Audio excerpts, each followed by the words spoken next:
Jesus way, Oh, the Jesus way is the way of peace. is the way of peace. Oh, the Jesus way, Oh, the Jesus way is the way of peace. is the way of peace. Oh, the Jesus way is the way of peace. When he is king, all wars will cease. May his peace begin with me. Gonna beat my sword Gonna beat my sword into a plow. into a plow. Gonna beat my sword Gonna beat my sword into a plow. into a plow. Gonna beat my sword into a plow. Christ is king in my life now. May his peace begin with me. The thing is with heroin, once you try it, it gets in your brain, and the memory of that high, you can't get rid of it. So anytime life goes bad, or you want to, it's boring even, and you want something stimulating, that you, for $10, you can. Wow, $10. Yeah. Wow. So in January of 2014, police came to the door and informed me that she had overdosed that night and died. And died.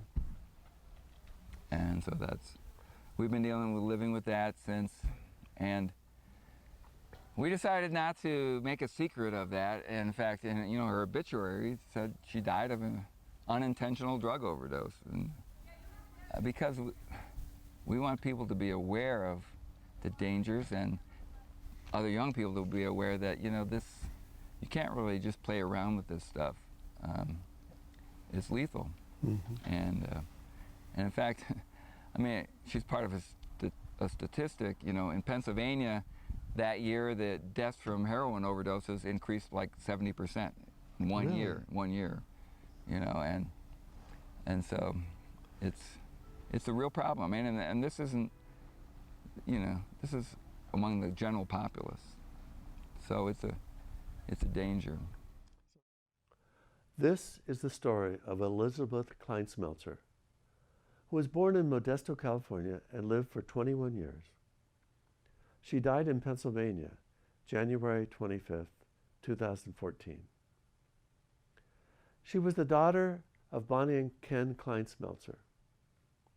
We wish to share with you part of her story.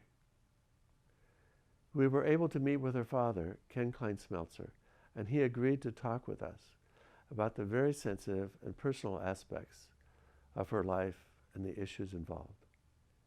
Ken is widely known in the Church of the Brethren circles as the director of Song and Story Fest. The fest is an annual family camp featuring musicians and storytellers from all over the country. Ken's wife, Bonnie Kline Smeltzer, is the pastor of the University Baptist and Brethren Church of State College, Pennsylvania. They both hope that they might be able to save at least one individual from the tragedy which claimed their daughter, Elizabeth Kline Smeltzer. The statistics are very troubling. In 2014, the nation saw another rise in fatal overdoses.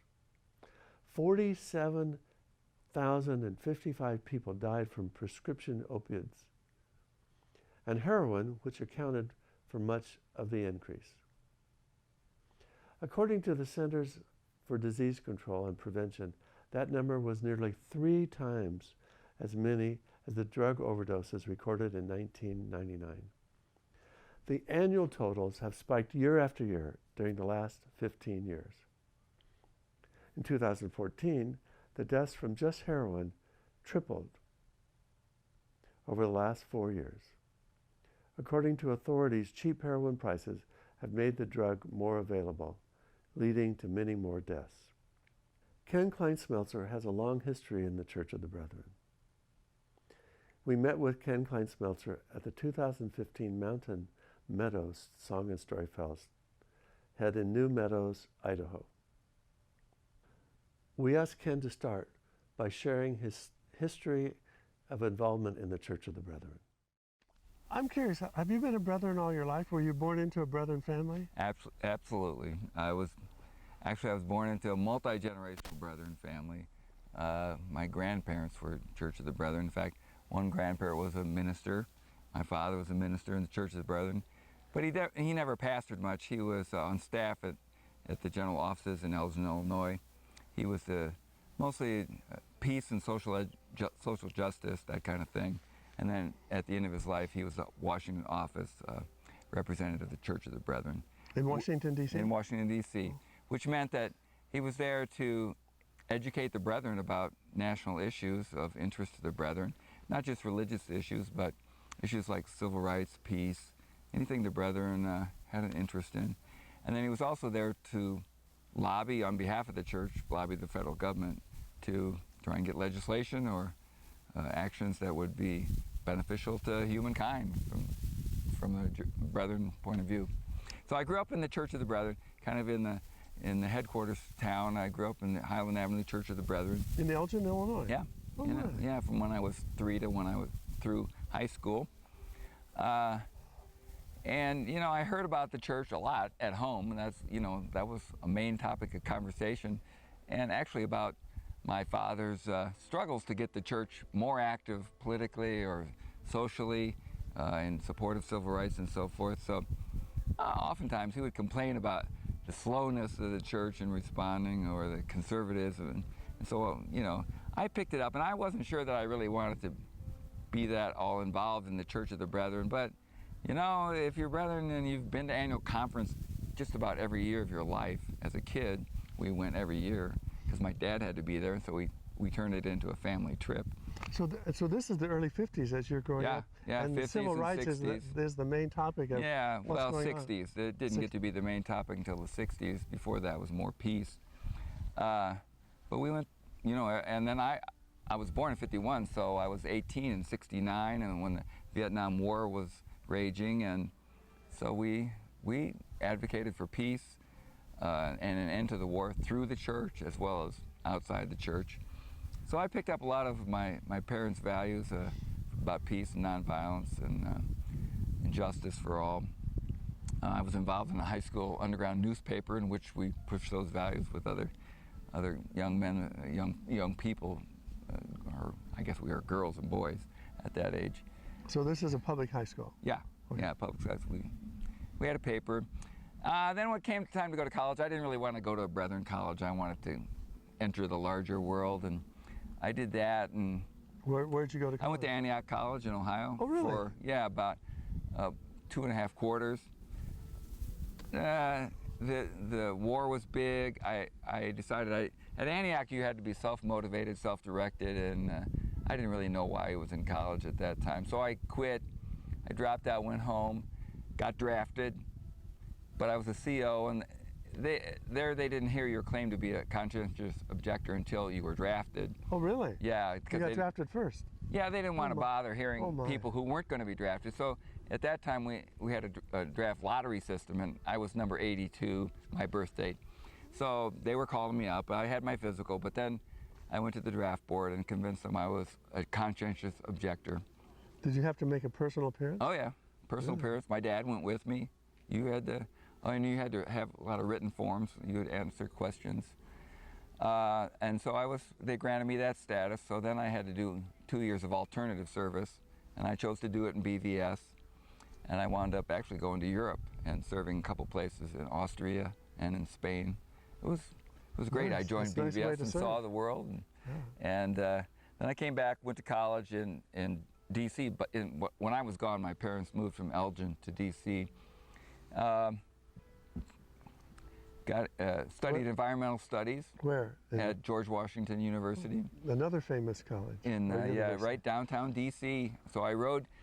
My parents lived on Capitol Hill. I rode by bike past the Capitol building, down Pennsylvania Avenue, past the White House, and about 4 blocks west of the White House is George Washington University. And so I was right there for three years. Majored in environmental studies. Decided to go to grad school in city and regional planning, 2-year program in Cornell. And halfway through that, I met my wife-to-be at Bonnie Klein at the Church of the Brethren annual conference. So even though I was kind of pulling away some from the church, I kept coming to conferences, and I saw we met one summer, got serious by Christmas time, and by the next fall we were married. And And she had already started at Bethany Seminary. She had completed a year when we got married. Now that's in Indiana. That was in Illinois at the time. Okay. And so I moved to Illinois, got a job at Argonne National Lab, which is a Department of Energy laboratory. And part of the Defense Department. Well, no, part of the Energy Department. Okay. But they had worked on nuclear weapons back when, you know, during the Second World War.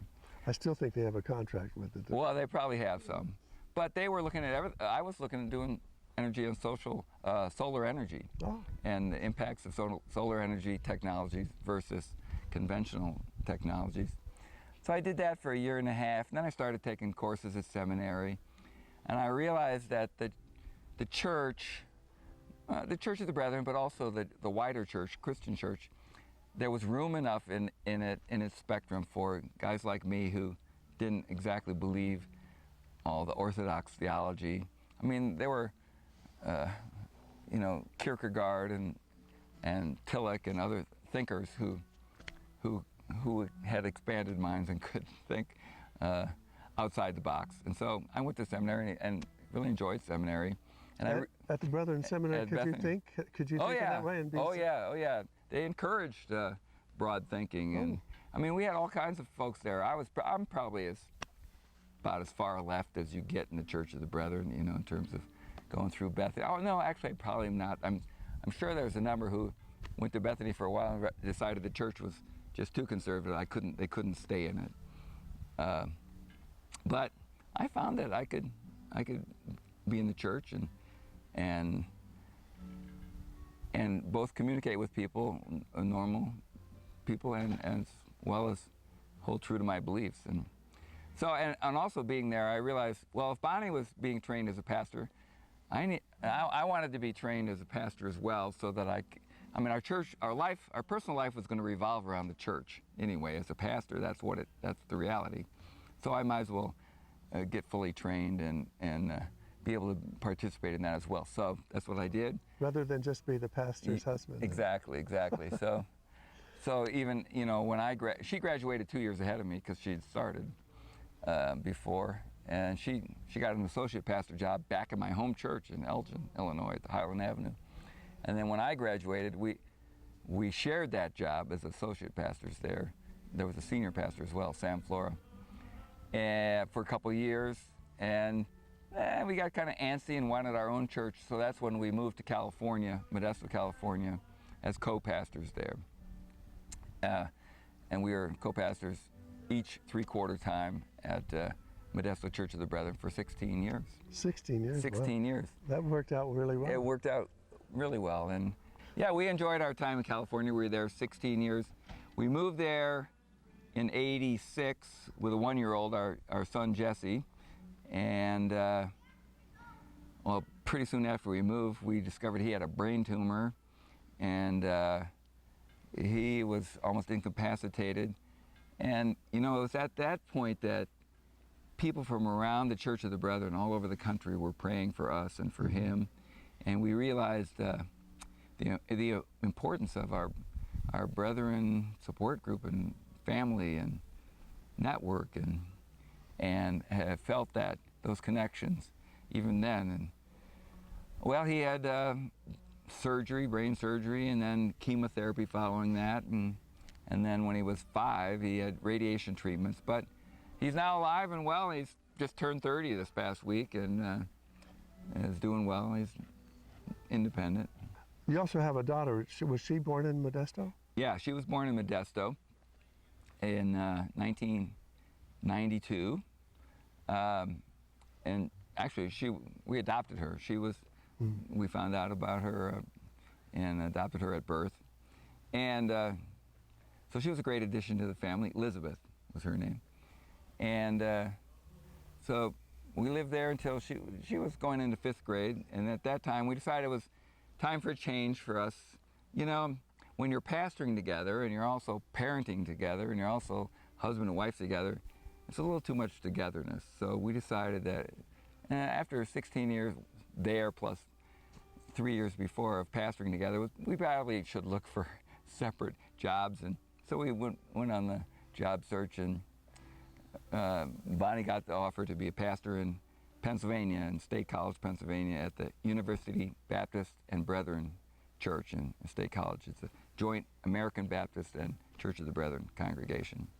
So we moved to Pennsylvania in 2002, and she pastored, and I got us moved in and went shopping for custom Amish furniture for a while, and worked at Centerpiece, a prison ministry, for a year or so.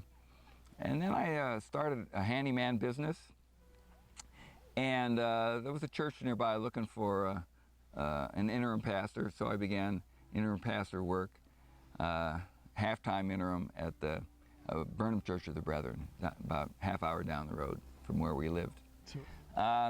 So, you know, life was good, and you know, I'll just share that Lizzie had some struggle with drugs, and you know, we didn't quite realize the extent of her experimentation and so forth until one night she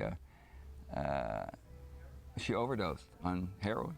Ooh. And the police called us, and she had been sent to the hospital by then, and she recovered all right. That we went to the hospital that night, and if they catch it fast enough, they can give you a drug to counteract it. And so then she went to an inpatient rehab for a month, and meetings and so forth after that. But and how old is she?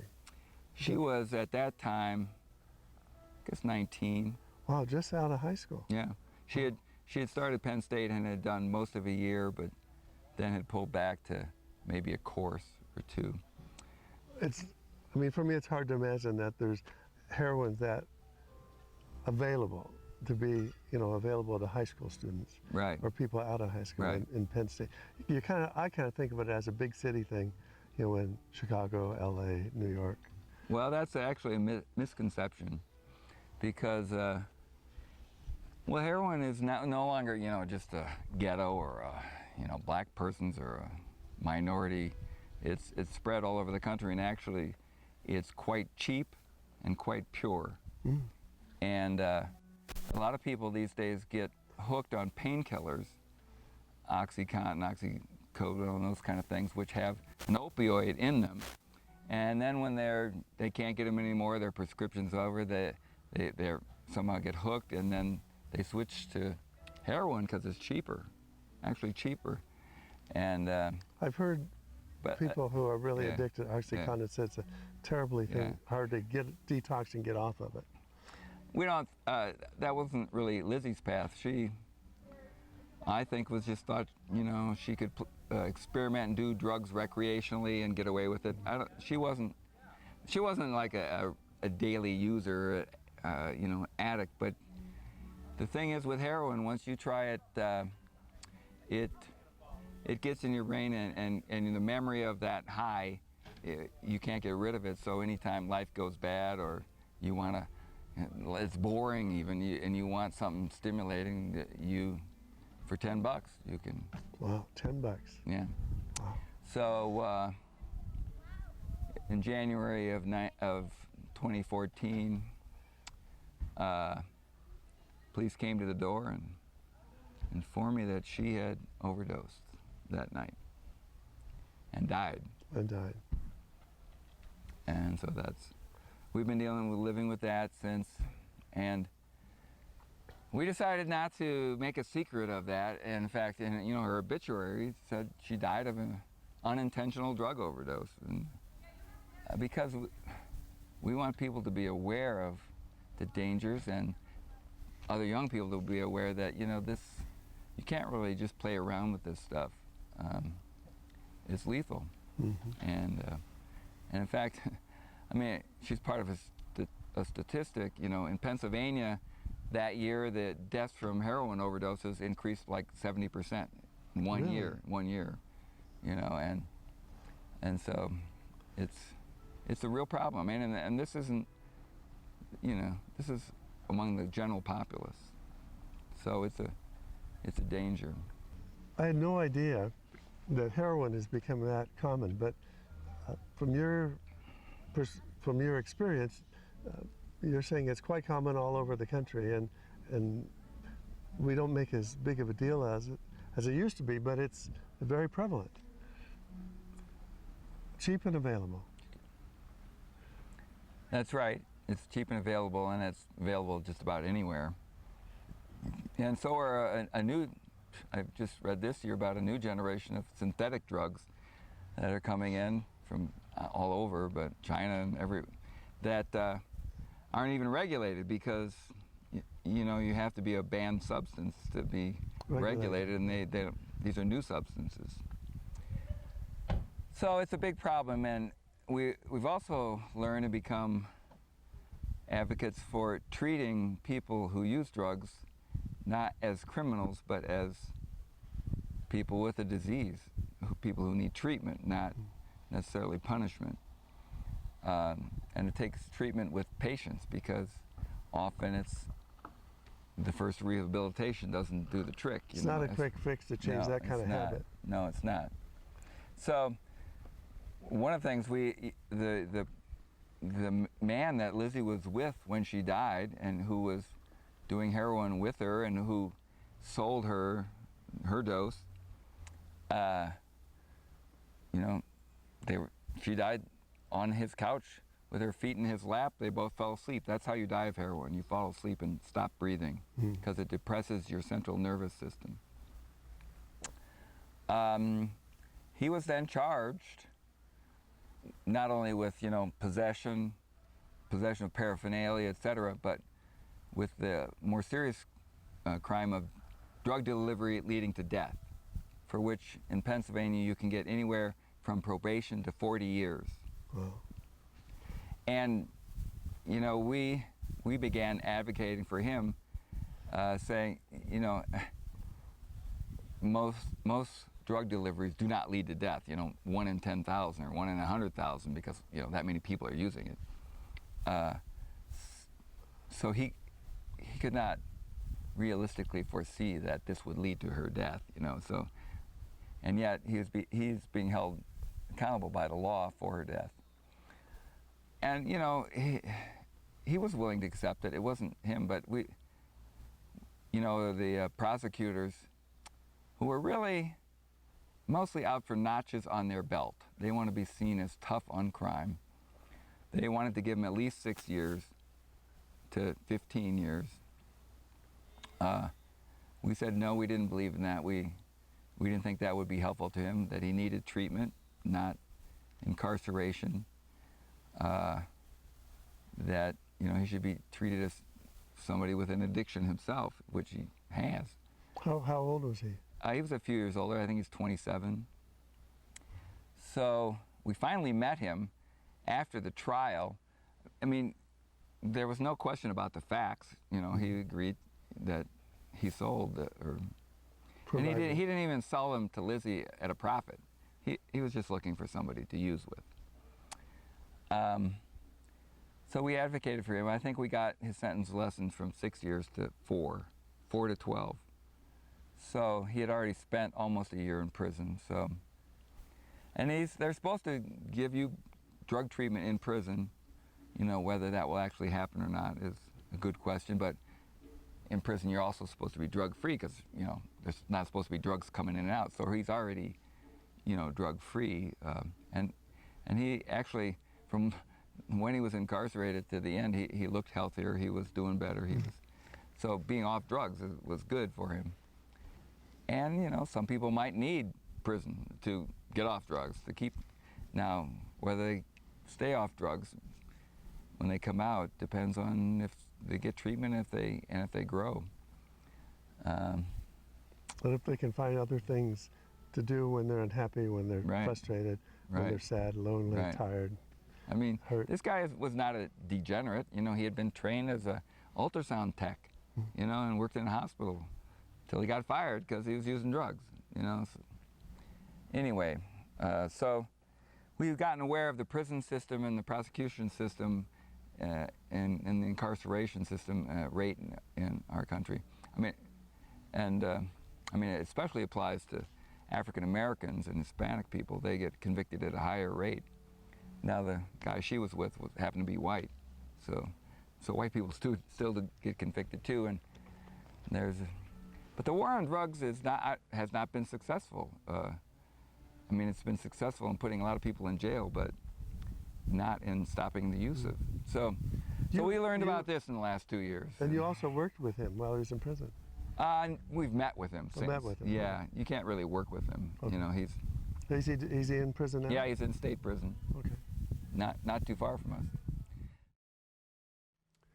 We've only shared with you a very small part of the story today, but the story continues. Elizabeth's life, like those of so many other young people who overdose, was never fulfilled. Her dreams and the dreams of her family and her friends were left incomplete. Her parents, Ken and Bonnie, hope that by telling the story of Elizabeth's passing, others will benefit and the epidemic of drug overdose will be abated. It's not simple. It's not easy. It's up to us. It's up to you to be concerned, to be informed, and to be involved. For Brethren Voices, this is Brent Carlson, wishing you peace.